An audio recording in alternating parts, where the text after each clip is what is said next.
काँग्रेसचे जालन्याचे खासदार कल्याणराव काळे आपल्याबरोबर आहेत. कल्याण सर, तुम्ही निवडून आला, परंतु तुम्ही निवडून आल्याच्या पाठची संपूर्ण गणितं जी आहेत ती आता कुठेतरी चित्र स्पष्ट होताना पाहायला मिळतात. जे रावसाहेब दानवे होते, केंद्रीय मंत्री होते भाजपकडनं, गेल्या अनेक वर्षांपासून ते खासदार तुमच्या जालन्याचे राहिले.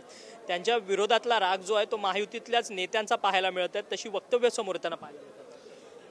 त्यांच्या महायुतीतल्या नेत्यांचं वक्तव्य किंवा त्यांचा राग याच्याबद्दल तर मला काय फार सांगता येणार नाही, परंतु यावेळेला त्या सगळं आपल्या जालना लोकसभा मतदारसंघातल्या सगळ्याच भागातल्या कार्यकर्त्यांनी, नेत्यांनी आणि मतदारांनी ठरवलं होतं की यावेळेला आपल्याला डॉक्टर कल्याण काळेंना निवडून आणायचं आहे, महाविकास आघाडीचा उमेदवार निवडून आणायचा आहे. या पद्धतीची भूमिका मला संपूर्ण मतदारसंघामध्ये दिसली.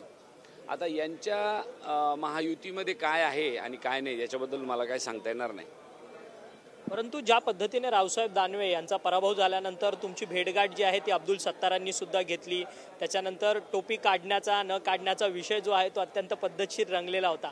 अर्जुनराव खोतकरांनी सुद्धा सांगितलं की आम्ही लोकांना व्यवस्थित कार्यक्रम केलेला आहे. अब्दुल सत्तार हे आमचे जुने मित्र आहे आणि ते जिल्हा काँग्रेसचे अध्यक्ष होते. मी गेल्या त्यांच्या 25-30 वर्षाच्या इतिहासामध्ये राजकारणाच्या त्यांच्यासोबत काम करतोय आणि मी एकदा लोकसभेला निवडून आलो आणि स्वाभाविकच लोकसभेमध्ये सिल्लोड हा मतदारसंघ या जालन्यात येतो. तर मला असं वाटलं की आपण तिथे जेवढे कोणी आमदार आहे त्या सगळ्या आमदारांच्या आपण भेटी घेतल्या पाहिजे आणि त्या निमित्ताने मी अब्दुल सत्तार साहेबांना निवडणुकीचा निकाल लागल्यानंतर भेटलो आणि अनेक कार्यक्रमात त्यांनी मी एकत्र पण होतो. जसं त्यांनी दादांचा जयंतीचा महोत्सव घेतला, जयंतीचा कार्यक्रम घेतला, त्याही कार्यक्रमाला त्यांनी मला आमंत्रित केलं होतं. मी त्याही कार्यक्रमाला गेलो होतो. आता त्यांनी काय बोलावं काय नाही बोलावं राहिला प्रश्न टोपी काढायचा, तर त्यांनी टोपी काढण्याच्या कार्यक्रमाला सगळ्यांना मी बोलवणार असं त्यांनी उद्देश होऊन सगळ्यांनाच बोलले. पण खोतकर म्हणतात कपटी लोकांनी आम्हाला छळलं आहे म्हणून. गेल्या अनेक वर्षांपासून भाजपा आणि शिवसेनेची युती ही पारंपरिक युती असं म्हटलं जातं. 30 वर्षाहून त्यांचा कार्यकाळ आहे सगळ्या युतीचा. अशातच तुम्ही निवडून येणं म्हणजे महायुतीच्या नेत्यांनी तुम्हाला प्रत्यक्ष अप्रत्यक्षपणे मदत केल्यासारखं आहे. काय त्यांच्यामध्ये कोण कपटी आहे कोण नाही हा ज्याच्या त्याच्याचा भाग असतो, परंतु खोतकर साहेबाला मागच्या त्यांना असं वाटतंय की आपलं सरकार असून सुद्धा मला बऱ्याच गोष्टीला सामोरं जावं लागलं, बराच त्रास झाला. स्वाभाविक आहे, कोणी माणूस आपल्या सरकारकडनं तेवढी अपेक्षा तर करतो ना, आणि त्यांना त्याचा त्रास झाला असेल म्हणून ते बोलले. मनोज जरांगे पाटील हे फॅक्टर ठरलं का तुमच्या निवडणुकीमध्ये? ठरलं ना. मराठवाड्यामध्ये सगळ्याच मतदारसंघात बऱ्यापैकी तो फॅक्टर चांगला चालला. तुमचा विजय हा पक्षाचा विजय मानता की मनोज जरांगे पाटील यांच्या सगळ्या फॅक्टरचा विजय? ऐका ना, मनोज जरांगेंचा विजय, पक्षाचा विजय आणि सगळेच फॅक्टर एकत्र केल्यानंतर विजय होत असतो.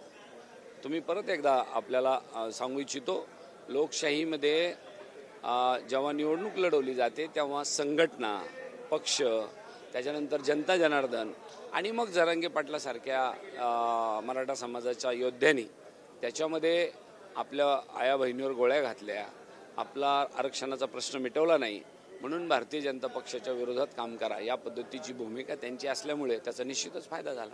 आज जरांगे पाटील हिंगोलीपासून शांतता मोर्चा जी आहे ती काढणार आहेत, परंतु 13 जुलैपर्यंत त्यांची अल्टिमेटम अट आहे की आम्हाला सगळे सोयऱ्यांना सुद्धा अध्यादेश काढा म्हणून सरकारकडे. ते मिळालं नाही तर राज्यभर आंदोलन करू अशी त्यांची भूमिका. सरकारने जास्त वेळ हा प्रश्न चिघळत ठेवू नये आणि जरांगे साहेबाचा किंबहुना मराठा समाजाचा अंतही पाहू नये आणि जी काय भूमिका घ्यायची त्यांनी लवकर स्पष्ट करावी. जरांगे पाटलाची मागच्या वेळेला सुद्धा GR काढून एक प्रकारे मराठा समाजाची फसवणूक केली, हे हळूहळू समाजाच्या मनात निश्चितपणाने आलेलं आहे. आणि म्हणून जरांगे पाटील ज्या ज्या जिल्ह्यामध्ये जाणार आहे ते सुद्धा शांततेसाठी चालले. त्यांच्या मनामध्ये जर तशी काही भावना असती तर त्यांनी उद्रेक केला असता, परंतु त्यांनी शांतता रॅली काढली आपल्या समाजातल्या मुलांना सांगायसाठी की बाबा रे, आपल्याकडनं काही चुकीचं काम होऊ नये, ही भूमिका घेऊन जरांगे पाटील जात आहे. ती आमच्यासाठी भूषणावं आहे आणि ते जालन्यात, संभाजीनगर किंवा औरंगाबादमध्ये पण येणार आहे, तेव्हा आमच्या भेटी होईलच. परंतु वडीगोद्री येथे जी ओबीसी संघटनांचे उपोषण जे सुरू होतं ते काय राजकीय उपोषण होतं का? कारण की ज्या पद्धतीने आंतरवली सराटीमध्ये गेल्या काही महिन्यांपासून मनोज जरांगे पाटील उपोषण साहेबाचं उपोषण हे खूप जुनी त्याला पार्श्वभूमी आहे. आता हे राजकीय माध्यमातून त्याला जोड कसा द्यावा म्हणून काही वरिष्ठ नेत्यांनी ते उभं केलेला कार्यक्रम आहे. कोणता उभा केलेला कार्यक्रम? हे उपोषण करायला लावणं. हे बघा, कोणत्या महाराष्ट्रामध्ये पुरोगामी विचाराचा महाराष्ट्र आहे.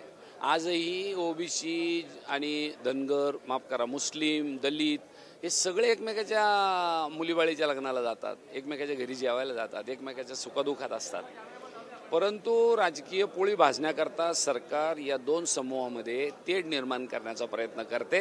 ही वस्तुस्थिती आहे. मग तुमचं म्हणणं असं आहे की दुसरं जे आंदोलन आहे ओबीसी ते सरकार पुरस्कृत आहे? हो, निश्चितच सरकार पुरस्कृत आंदोलन आहे. सरकार पुरस्कृत म्हणजे काय की कुठंतरी हे मतं आपल्याला मिळाली पाहिजे या भावनेतूनच चाललंय.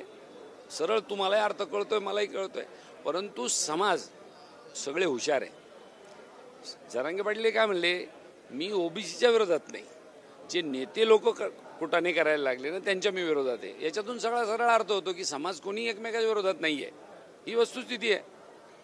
धन्यवाद, तुम्ही आमच्याशी बातचीत केली. कल्याणराव काळे होते जे जालन्याचे नवनिर्वाचित खासदार आहेत. रावसाहेब दानवे यांना हरवून ते लोकसभेपर्यंत त्यांनी त्यांची मजल मारलेली आहे आणि त्यांचं म्हणणं आहे की वडीगोद्री येथे जो ओबीसीचा उपोषण जो सुरू आहे ते उपोषण जे आहे ते सर्व राजकीय उपोषण होतं.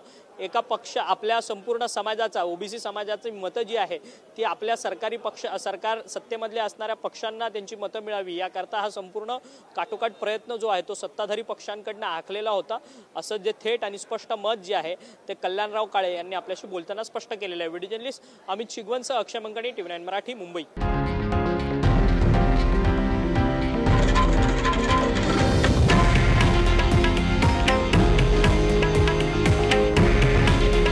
हे आहे देशातील नंबर 1 न्यूज नेटवर्क आणि आपण पाहत आहात TV9 मराठी. काळजी तुमची, हित महाराष्ट्राचं.